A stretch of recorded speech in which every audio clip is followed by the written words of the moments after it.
Dans ma vidéo précédente sur Donald Trump, j'ai martelé un fait, c'est que l'immigration, la gestion des flux migratoires, la gestion des frontières n'est pas simplement un objet de politique entre extérieur et intérieur pour un pays, c'est un objet géopolitique, c'est un objet de relations internationales.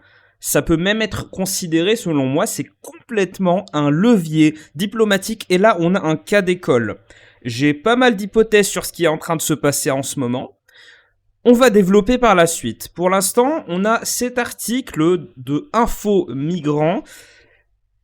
Des fois, je vous rappelle que certaines sources, que toutes les sources, tous les sites sont biaisés. Là, faut vraiment garder ça en tête. Je pense que j'ai pas besoin de vous le rappeler. L'Algérie a refoulé 16 000 migrants dans le désert nigérien en 2 mois. Depuis le mois d'avril, plus de 16 000 migrants en situation irrégulière, dont des enfants et des femmes, ont été expulsés d'Algérie vers le Niger, selon les autorités nigériennes. Et ces expulsions représentent plus de la moitié des 31 000 migrants refoulés sur toute l'année 2024 par Alger, souvent dans des conditions brutales, rappelle l'ONG locale Alarm Phone Sahara. 16 000 migrants en 2 mois, l'Algérie a fait presque 2 fois plus en 2 mois que ce que la France arrive à faire en 1 an. Je vous le disais, les expulsions, il n'y a rien de plus compliqué. C'est un casse-tête au niveau logistique, au niveau politique, au niveau de tout ce que tu veux. Tant que t'as pas un pays qui est extrêmement dur par rapport à certaines entreprises, par rapport à certaines compagnies aériennes, tant qu'on n'a pas un pays qui est extrêmement dur sur pas mal de points, eh bien en fait l'expulsion et tout simplement le fait de refouler des gens à la frontière, ça devient extrêmement compliqué. On a certains pays européens qui ont soit soumis l'idée, soit qui l'ont carrément appliqué, le fait d'avoir les demandes d'asile qui sont traitées, qui doivent être nécessairement traitées ailleurs. Je pense que pour le Danemark, c'est le cas. L'Allemagne, je ne me rappelle plus, ça m'étonnerait, mais il me semble qu'il y avait un pays plutôt d'Europe centrale qui avait déclaré que ça allait être le cas à l'avenir. Donc, l'immigration, c'est un sujet éminemment géopolitique. Et en fait, ce qui s'est passé en Algérie avec ces expulsions-là, c'est pas rose du tout, c'est l'inverse total. Alors, on va continuer à lire l'article. L'Algérie a refoulé plus de 16 000 migrants irréguliers africains vers le Niger depuis avril 2025, dont des femmes et des enfants, soit plus de la moitié des expulsions de 2024, ont annoncé mercredi 4 juin les autorités nigériennes. Dimanche et lundi, 1466 migrants au total sont arrivés à Assamaka, localité frontalière de l'Algérie, ont indiqué mercredi les autorités, une ville du nord du Niger. Le premier groupe arrivé dimanche comptait 688 ressortissants d'une dizaine de pays ouest-africains, parmi lesquels 239 Nigériens, ont précisé les autorités. Donc on nous donne quelques chiffres. Ensuite, entre le 1er et le 30 mai, déjà 8000 migrants avaient été expulsés par Alger selon un décompte des autorités. En avril, 6737 autres avaient été refoulés. C'est des chiffres qui sont gigantesques comparés à ce qu'un pays européen est capable de faire. Donc, parce que quand on a quelqu'un qui vient surtout de pays d'Afrique subsaharienne qui veulent aller en Europe, eh bien ils doivent passer par le Maghreb. Et le Maghreb, on a une très bonne illustration de ça entre le Maroc et l'Espagne. Eh bien les pays qu'on appelle des pays de transit, donc typiquement l'Algérie, c'est pas simplement un dos d'âne, c'est une barrière à franchir parce que les gardes frontaliers dans ces pays-là sont extrêmement sévères. Et ça peut changer. J'ai vu des vidéos de gardes frontaliers dans la quasi-totalité des pays du Maghreb. T'en as, des fois, ils laissent passer absolument tout le monde, et des fois, le moindre gonze qui approche se fait tabasser. On a vraiment les deux extrêmes. Pourquoi ? Parce que c'est tout le temps des réponses politiques, ou alors des messages politiques qu'ils envoient aux pays européens. Et là, pour le coup, l'Algérie, le fait qu'ils durcissent comme ça leur politique migratoire, d'un côté, c'est pas vraiment étonnant, parce que le Niger est dans une situation qui est très très très critique en ce moment.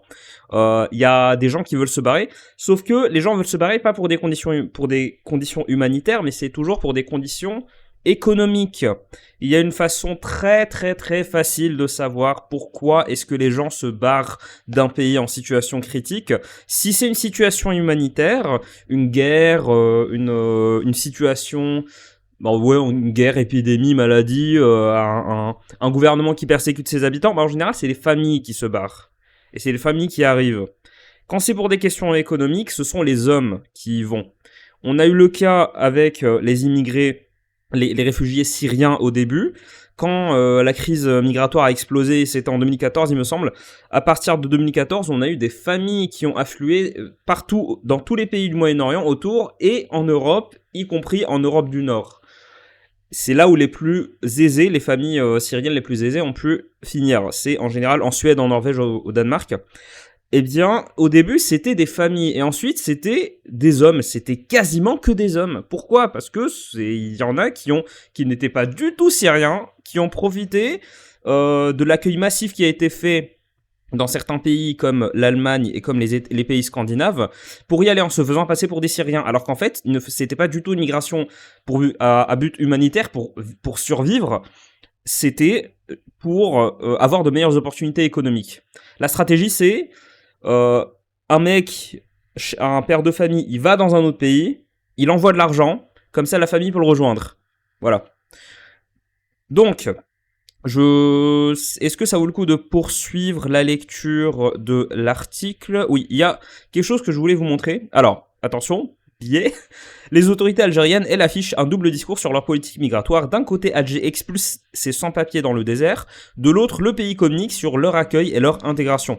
Les personnes expulsées doivent survivre dans des conditions de vie particulièrement difficiles. Dans un environnement désertique, elles sont confrontées à un climat très hostile qui cumule de très fortes températures, souvent 47 à 48 degrés, l'absence d'abri ainsi qu'un manque d'accès à l'eau, à la nourriture et aux soins. Alors, faut quand même tempérer un peu parce qu'il y a des camps pour accueillir ces mecs-là. Mais c'est jamais suffisant. Deux choses. Par rapport au double discours de l'Algérie, en fait, c'est pas réellement un double discours quand tu sais qu'en géopolitique, il n'y a pas de double discours. En termes géopolitiques, il n'y a pas de double discours. Généralement, les choses sont parfaitement cohérentes. C'est assez rare qu'un pays dise quelque chose à l'inverse de son intérêt. Pourquoi est-ce que l'Algérie se prétend être un pays qui accueille, qui intègre les sans-papiers ? Parce qu'il y a plein d'immigrés algériens partout en Europe. Et l'Algérie ne peut pas réellement donner du grain à moudre à ceux qui l'accusent de ne pas gérer ces flux migratoires sortants. Deuxième chose, les gens, en effet, alors le reste de l'article est un peu plus explicite là-dessus, ces mecs qui passent par le Maghreb pour aller en Europe, et généralement, c'est ni l'Espagne ni la France qu'ils visent, c'est plus haut. C'est soit les pays nordiques, soit carrément les États-Unis, soit l'Angleterre, le Royaume-Uni. C'est rarement la France. Les gens que vous voyez sous les ponts, vous voyez dans des situations catastrophiques, avec des sacs de couchage, ils se retrouvent SDF dans un pays étranger où ils ne parlent pas la langue. En général, ils veulent pas rester. Il y en a bien sûr qui restent, mais il y en a beaucoup aussi qui ne veulent pas rester, parce que la France n'était pas leur destination. Et pour le coup, alors je finis juste là-dessus. Les mecs qui se retrouvent comme ça dans le désert, sans rien, sans eau, sans nourriture, sans rien du tout, c'est horrible à dire, mais malheureusement, c'est un mal nécessaire en fait, parce que ni les pays du Maghreb, ni les pays européens n'ont les moyens d'accueillir ces mecs-là. Ceux qui ont vécu en France, on est tous passés par Paris, on a tous vu des espèces de skid row urbain avec des mecs sous les ponts comme ça qui sont tassés par centaines parce que ils ont accès à absolument rien, ils se retrouvent là. En fait, on ne leur rend pas service en ouvrant les frontières. Et c'est le truc qu'il faut garder en tête. Il y a ce que je vous dis par rapport à la géopolitique, il y a le fait qu'il faut toujours voir ça avec un œil géopolitique en se disant que tous les signaux que les pays s'envoient les uns aux autres volontairement, et là je pense que c'était volontaire, tous les signaux, en fait, il n'y a pas de hasard. Mais en même temps, faut pas occulter la partie humaine. Ces gens-là, on ne leur rend pas service. Dans les pays européens, les gens galèrent à trouver du travail. Est-ce que ce sont des pays avec une économie très tertiarisée, donc très basée sur le service, où il n'y a aucune richesse qui est produite? L'Espagne et la France, ce sont des cas d'école pour ce que je suis en train de vous dire. Les pays nordiques commencent à le devenir. Ces pays, on ne produit pas de richesse, où il faut être extrêmement spécialisé pour espérer trouver un taf et avoir du réseau. Est-ce que vous pensez que ces mecs-là auront la moindre chance d'avoir une vie meilleure? Absolument pas. il suffit qu'il y en ait 1 sur 100 qui réussissent, les autres dans le pays d'origine sont au courant, du coup ça les motive à venir en se disant moi aussi je peux accéder à ça, alors qu'en fait non, l'écrasante majorité d'entre eux se retrouvent dans des situations où s'ils sont pas victimes carrément de trafic d'humains, bah ils tombent dans la délinquance, parce ils sont dans des pays où ils ont atterri par erreur, enfin pas par erreur, ils ont atterri là accidentellement parce que c'était pas leur destination d'origine et ils se retrouvent incapables de faire quoi que ce soit. Donc on ne leur rend pas service, c'est ce qu'il faut garder en tête. J'essaie d'être objectif, mais pour le coup, faut aussi intégrer le côté humain de la chose. Le fait que ces mecs-là, on leur rend absolument pas service et que c'est tout à fait cohérent de la part des pays, moi je trouve, de la part des pays du Maghreb et de la part des pays européens de refuser les sans-papiers, de les expulser. Et là, ce qu'on est en train de voir, l'Algérie, là, c'est pas exactement des expulsions, parce que c'est pas des mecs qui résidaient là et qui ont été chassés. Non, c'est des mecs, ils sont arrivés, ils ont été détenus, et ouais, c'était dans des conditions horribles, vraiment, ce qu'on leur fait subir à ces mecs-là. Et ensuite, on leur a dit, cassez-vous. Donc ça, ça s'appelle refouler, en fait. En fait, c'est un mal nécessaire. Malheureusement, c'est un mal nécessaire. Enfin, franchement, en Algérie, au Maroc, en Tunisie, les gens galèrent comme pas possible déjà de base à trouver du travail. Si en plus tu intègres des gens qui ne parlent pas la langue, qui sont pas de la même origine ethnique, qui sont pas de la même religion, tout ça, bah en fait ça risque juste d'empirer la situation pour ces mecs-là. Et on leur ment en prétendant l'inverse. On leur ment en prétendant qu'ils peuvent trouver une vie meilleure. Voilà. On a autre chose que je voulais vous montrer. Alors, on a cet article du JDD. Justement, je pense que tout ça, c'est voulu. Parce que l'Algérie contrôle complètement l'immigration des subsahariens qui veulent passer. Si les subsahariens ne passent pas par le Maroc, ils passent par l'Algérie. C'est l'un ou l'autre. Je sais pas, ça doit être, faut voir avec les passeurs. Les passeurs, c'est ces espèces de mafias, ces criminels là qui s'enrichissent, qui reçoivent des centaines de milliers de dollars tous les ans parce qu'ils font passer ces gens-là et ils leur font croire qu'ils auront une vie meilleure après. Et les coûts, c'est un truc de dingue. Imagine, tu paies un billet de ferry 3000 €. Bah, c'est ce que ces mecs-là, c'est ce qu'ils payent pour, au final, ne pas arriver à destination. Si c'est pas pour carrément mourir en pleine mer. Vraiment, il y a des situations, c'est cauchemardesque, hein, vraiment c'est cauchemardesque. Donc c'est tout à fait cohérent de vouloir arrêter, parce que quand je vous dis que c'est un mal nécessaire, il faut envoyer un message clair à ces pays-là, de leur dire, bon d'accord, c'est le sbeul chez vous, bah ça sera pas mieux après. Hein. C'est pas parce que tu payes un passeur 30 000 $ que tu as la moindre chance, peut-être genre 1%, mais ça s'arrête là, t'as genre 1% de chance que ça réussisse, c'est un pari extrêmement risqué, donc faut envoyer un message clair à ces pays-là, leur dire contrôlez les gens qui sortent. En parlant de contrôler les gens qui sortent, voilà, c'est là où je voulais en venir, je pense que c'est voulu, parce que l'Algérie est en crise diplomatique avec la France, ça fait des semaines et ça ne s'est pas résolu. Donc la crise porte sur le statut, les papiers, les autorisations des responsables diplomatiques. Alors, il n'y a pas eu pour l'instant d'expulsion de tout le personnel consulaire. Parce que quand un pays expulse complètement les ambassadeurs, leurs secrétaires, tous les diplomates, quand un pays expulse complètement les diplomates, en fait, c'est une manière très très explicite de dire « je ne reconnais même plus ton existence ». C'est la rupture définitive de toutes les relations diplomatiques. Je ne pense pas qu'on va aller jusque-là, parce que je ne pense pas que l'Algérie soit assez stupide pour faire un truc comme ça. Et je ne pense pas que la France soit... je pense pas en tout cas que la France de Macron, vu que la République française, le président contrôle essentiellement la politique étrangère, je ne pense pas que la France non plus risquerait de faire un truc comme ça. Parce que la France doit garder l'Algérie dans sa poche.